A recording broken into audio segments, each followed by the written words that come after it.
You walk into the kitchen, stop, and suddenly think, wait, why did I even come in here?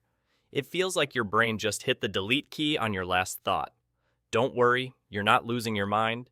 You're experiencing something called the doorway effect, a strange little glitch where crossing into a new room makes your brain reset.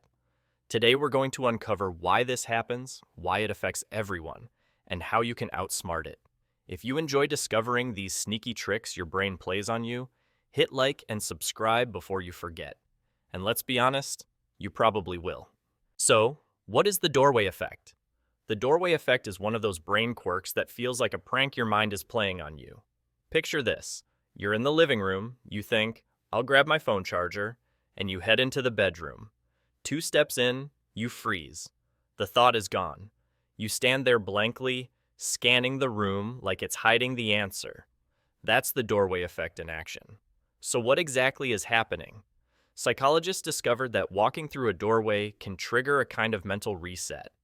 It's as if your brain says, new room, new context, let's clear the slate. The information you were holding, like grab the charger, gets filed away because your mind assumes you've moved on to the next task. It's less about failure and more about efficiency. Your brain is trying to keep you focused on the immediate environment. This phenomenon was studied at the University of Notre Dame, where researchers had participants carry objects through virtual and real doorways. The results were striking. Crossing a threshold increased forgetfulness compared to moving the same distance without passing through a door. The brain treated the doorway like a psychological chapter break, marking the start of a new episode in memory. From an evolutionary perspective, this makes perfect sense. Our ancestors needed to be laser-focused on new surroundings. If you left one cave and entered another, it wasn't helpful to dwell on the past. It was crucial to scan for predators, food, or threats in the present. Fast forward to modern times, and that same mechanism sabotages us when we leave the couch for the kitchen and instantly forget why. So the doorway effect isn't your brain malfunctioning. It's your brain doing what it was designed to do. It just so happens that in the modern world, with far fewer predators and way more chargers, the system backfires. What feels like memory failure is really just your brain hitting the reset button a little too aggressively. So, why does this happen to everyone? The doorway effect might feel like an embarrassing personal flaw, but the truth is, it happens to everyone. You're not uniquely forgetful, you're human. The reason it's universal comes down to how memory is structured in the brain. Our brains don't store experiences as one long continuous film reel. Instead, they chunk events into segments, kind of like scenes in a movie. Each time we experience a change in context, like walking through a doorway, the brain decides, new scene, and starts a fresh mental file. Whatever you were holding in short-term memory gets pushed aside to make room for whatever might be important in this new setting. This is called event segmentation, and it's a critical function for survival. Imagine an ancestor exploring different areas in the wild. Each time they entered a new environment, a clearing, a cave, a riverbank, the brain needed to pay close attention to new threats and opportunities. Carrying over too much from the last setting could be distracting or dangerous. That same survival instinct is still running today, even when the threat is just an uncharged phone. Another layer comes from working memory, which is notoriously limited. Psychologists estimate you can only hold about 4 items at once in working memory. Add in a change of scenery, and the brain often prioritizes the new input over the old. That's why the intention you carried, like grabbing your keys, can vanish the moment you cross into another room. What makes this effect even more relatable is how it cuts across ages and backgrounds.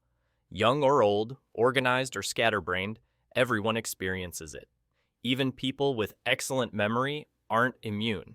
The context shift is powerful enough to override skill, which is why the doorway effect shows up in laboratory studies across all demographics. It's also why the phenomenon feels so frustrating. You're not forgetting because you're careless. You're forgetting because your brain is too efficient at resetting. It assumes that stepping into a new space means stepping into a new task. The flaw isn't weakness, it's a side effect of a brain designed to adapt instantly to changing environments. So the doorway effect happens to everyone because it's built into the very architecture of memory.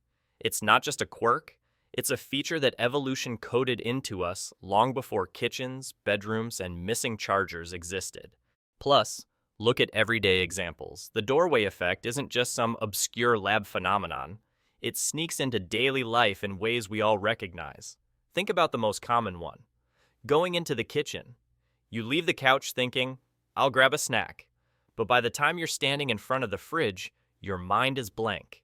You open the door, stare at the shelves, and wonder if you even came in hungry. That's the doorway effect serving you a plate of confusion. Or consider work. You're in your office, heading to the supply closet to grab a pen. By the time you get there, you stand in the doorway scratching your head, trying to remember what you needed. It's not forgetfulness. It's your brain treating that threshold as a mental reset button, filing away grab pen as if it were yesterday's news. Technology hasn't spared us either. Ever picked up your phone to check one thing, only to find yourself scrolling TikTok or Instagram 5 minutes later with no memory of the original goal? That's a digital version of the same phenomenon.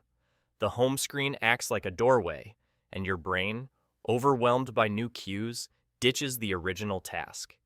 It even happens in conversations. You leave one room intending to share a funny story, but by the time you step into the next, it's gone. Then, later that night while brushing your teeth, the story pops back into your head, proving it wasn't lost. It was just misplaced by context. Parents see this all the time in kids. A child runs upstairs with determination, only to stand there blankly, yelling, "Mom, why did I come up here?" The doorway effect is an equal opportunity glitch. Kids, adults, even scientists who study it aren't immune. And if you've ever watched someone wander into a room, pause, and do a full 360-degree spin, like they're expecting the walls to whisper the answer, that's the universal look of the doorway effect in action. Everyday life is littered with these moments. They're not failures. They're proof of how deeply our brains rely on context. The next time it happens, don't beat yourself up. Just laugh, because you're experiencing the same brain quirk that makes us all human. So, how do we outsmart the doorway effect? The doorway effect might be universal, but that doesn't mean you're doomed to wander around your house like a forgetful ghost forever. There are simple tricks to outsmart your brain's reset button, and they work because they lean into how memory actually functions. The first strategy is verbal reinforcement. Before you leave a room, say your intention out loud. I'm going to the kitchen to grab my charger. This adds another layer of encoding, auditory plus memory, which makes it harder for the thought to vanish when you hit the threshold. Another method is mental bookmarking. Instead of vaguely thinking snack or keys, picture the object clearly in your mind. Visualizing the charger sitting on the table strengthens the memory trace, making it more likely to survive the doorway reset. Writing things down also works wonders.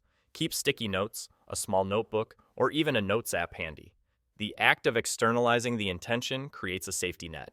If the memory evaporates, you've got a backup system waiting for you. You can also use environmental cues to your advantage. Place items in spots where you'll naturally see them when moving between rooms. For example, if you need to grab a book later, set it near the doorway so the sight of it jogs your memory before the reset hits. Some psychologists even recommend staying put for a beat. If you pause in the doorway and take a moment to recall your task, you can sometimes catch the memory before the brain wipes the slate. It's like grabbing a file just before it gets archived. Most importantly, laugh about it. The doorway effect isn't a sign of aging or poor memory. It's a reminder that your brain is incredibly good at adapting to context. The occasional forgotten errand is the price we pay for a mind that evolved to keep us safe in ever-changing environments. By using these small tricks, speaking intentions, visualizing, writing them down, or setting visual reminders, you can tilt the odds back in your favor. You'll still forget things sometimes, but now you'll understand why and how to get around it. So the next time you walk into a room and immediately forget why, don't panic. It's not early onset memory loss, it's just your brain doing a factory reset. The doorway effect is proof that your mind is wired for survival, not for remembering phone chargers. The trick is learning how to outsmart it before it makes you feel like a goldfish. If you enjoyed this little tour of your forgetful brain, Hit subscribe before you cross into the next video and completely forget I asked.